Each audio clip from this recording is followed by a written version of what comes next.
Encargar esas herramientas, ¿sí? ¿Cómo podemos calcularlo? El nivel de autoabastecimiento en Canarias. Y aparte romper un mito de que el autoabastecimiento en Canarias es el 10%. Creo que también es importante romper ese mito, porque lo habíamos escuchado hace muchos años, pero no teníamos ni fundamento ni base de estudios técnicos científicos por algún lado, o criterios para calcularlo. Con lo cual era algo de lo que nosotros creíamos. También entendíamos que para las políticas que hace la consejería necesitamos una herramienta como esta, porque, bueno, la podemos plasmar en documentos, con datos reales, y las políticas que hace el gobierno podemos testearlas en periodos de tiempo, temporalizarlas, es decir, podemos poner el mapa de autoabastecimiento hoy y dentro de X tiempo ir teniendo información y saber si las políticas que estamos haciendo de las administraciones públicas en realidad van al fin, que es una de las grandes líneas del gobierno de Canarias y de esta consejería, que es aumentar los niveles de autoabastecimiento en Canarias. Bueno, que en lo que producimos en Canarias, podemos estar hablando de una media de casi un 20% de autoabastecimiento, lo que producimos, con esta herramienta que hemos creado, con estos principios que hemos creado. Si, por ejemplo, a nivel de transformación, lo que transformamos en Canarias, tanto sea propio como lo que viene de fuera, estaríamos hablando de más de un 54% de autoabastecimiento. Bueno, pero sí es verdad que son datos importantísimos. Y bueno, dentro de todo esto, les voy a decir algunos indicadores que me han sonado bastante curiosos, porque ellos lo explicarán después mucho más detenidamente, pero bueno, se han detenido en tres partes: es decir, el autoabastecimiento como peso comestible, como contenido energético y como valor económico. Es decir, estas tres líneas son las que ellos han realizado el estudio de autoabastecimiento. Claro, ¿qué es el autoabastecimiento? Pues, a nivel económico, o sea, a nivel de comercialización de productos canarios, a nivel energético, de comestible, de peso, perdón, o a nivel energético. Bueno, son tres fundamentos que ya han valorado y que son interesantes. Y les digo algunos datos. Por ejemplo, en hortalizas tenemos el 66% de autoabastecimiento en Canarias, en papa el 61%, en lechuga el 97%, en tomate específico, por ejemplo, el 90%. Bueno, los tropicales, evidentemente, es el 100%, porque como saben, por la orden ministerial del 87 tampoco pueden entrar, con lo cual sí es verdad que el 100% que se produce, pues se consume, ¿no? En pescado fresco, por ejemplo, el 75%. Pero datos curiosos que a nosotros sí es verdad que, bueno, nos hacen decir dos cosas. La primera, que por lo menos tenemos una herramienta para evaluar. Podemos ahora discutir si es poco o mucho. Evidentemente nos queda mucho por hacer. Queremos llegar a más índices de autoabastecimiento, pero por lo menos lo que sí es cierto es que se trata de una herramienta que para mí personalmente y para esta consejería, yo creo que la sociedad es importante tener, y que bueno, que tenemos un nivel de autoabastecimiento por encima de lo que se decía. Yo me quedo con el dato del 20%, 20,1%, pero que lo fundamental de todo esto es que tenemos una herramienta de análisis, una herramienta de estudio para el futuro.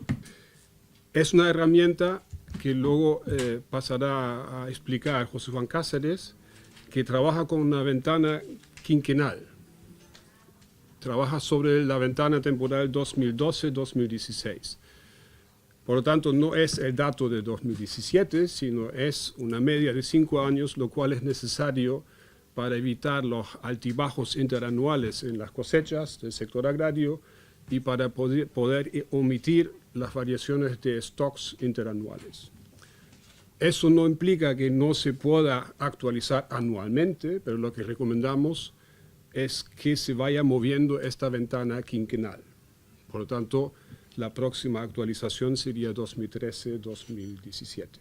Con el método que nosotros hemos aplicado, lo primero que quería señalar es que no estamos evaluando la capacidad de autoabastecimiento, sino simplemente la parte de lo que aquí se consume que se produce localmente. Esto es una cuestión importante porque hace que se tenga en cuenta las producciones locales y las producciones importadas de una manera que probablemente no es la convencional en algunos otros estudios, ¿no? Lo que pretendemos además es aproximar, por tanto, la parte de lo que una persona consume diariamente en Canarias, que es de origen local, y como no tenemos estadísticas directas del consumo, necesitamos aproximar el consumo a partir de las cifras de producción local y de comercio exterior, de importaciones y de exportaciones. Obviamente, como acaba de decir DIR, para evitar el problema de que las cantidades comercializadas puedan consumirse o no, o queden almacenadas en los stocks de los establecimientos, es preferible recurrir a promedios trianuales o quinquenales que eviten esas variaciones de stock que alterarían la traslación de cifras de producción a cifras de consumo. En relación precisamente con el comercio exterior, hay que tener en cuenta que si lo que pretendemos evaluar es la participación en el consumo en Canarias de las producciones locales, no debe incluirse en estos cálculos las producciones locales que se exportan, sino solo aquellas que se comercializan en el mercado local. De modo entonces que el ratio de autoabastecimiento del que vamos a hablar representa el porcentaje de la producción local comercializada con destino a la alimentación humana en el total de la producción comercializada con ese mismo destino en Canarias.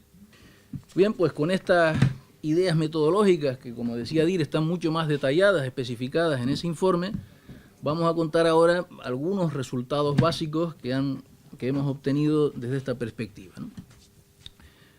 Considerando el conjunto de todos los productos de alimentación que antes señalaba, y si nos referimos o evaluamos las producciones comercializadas en términos de contenido energético, el ratio de autoabastecimiento está en torno al 30%, que es más bajo que el ratio de autoabastecimiento si las producciones se expresan en términos de valor, estaría en torno al 35%, y bastante más bajo que si esas mismas cantidades se expresan directamente en términos de peso comestible, en cuyo caso el ratio subiría hasta por encima del 50%.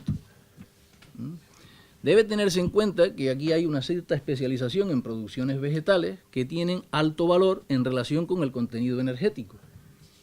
Y por otra parte, hay algunos productos locales, como pueden ser el agua, que tienen un peso importante, pero nulo contenido energético.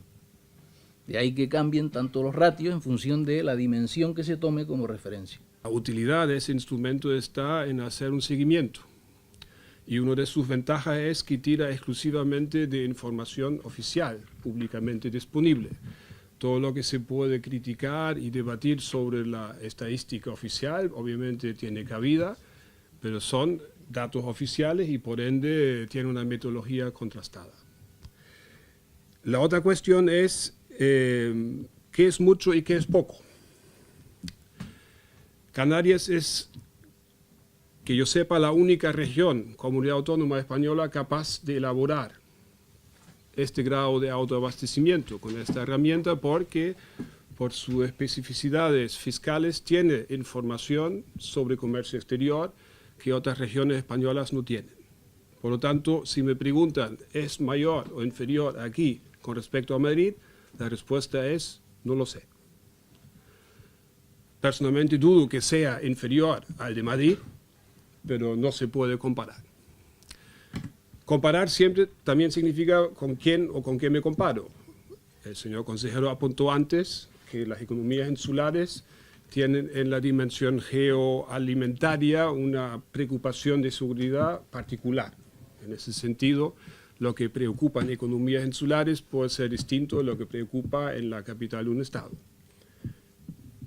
Por lo tanto, compararnos y decir si es mucho o es poco en comparación con otros es difícil. Nosotros tampoco hemos hecho una herramienta para valorar si es suficiente o insuficiente. Pensamos que la valoración política, lo que se considera suficiente o no, está en manos de la sociedad canaria y de sus representantes. Lo que sí permite este estudio, y con eso termino, es trazar ampliaciones hacia el ámbito nutricional. Porque aparte de medir en términos de volumen, de valor económico y de energía, nos permite enganchar a estas estimaciones todas las tablas de contenido de alimentos y por lo tanto proceder a una valoración de esos resultados en términos de los componentes, de elementos que forman parte de los alimentos. Por tanto, aparte de la energía, podríamos proceder a ampliar esa cuestión y preguntarnos qué vínculo tiene la producción local con la salud alimentaria. Pero es tampoco en esta edición objeto de ese estudio, es simplemente una perspectiva de ampliación.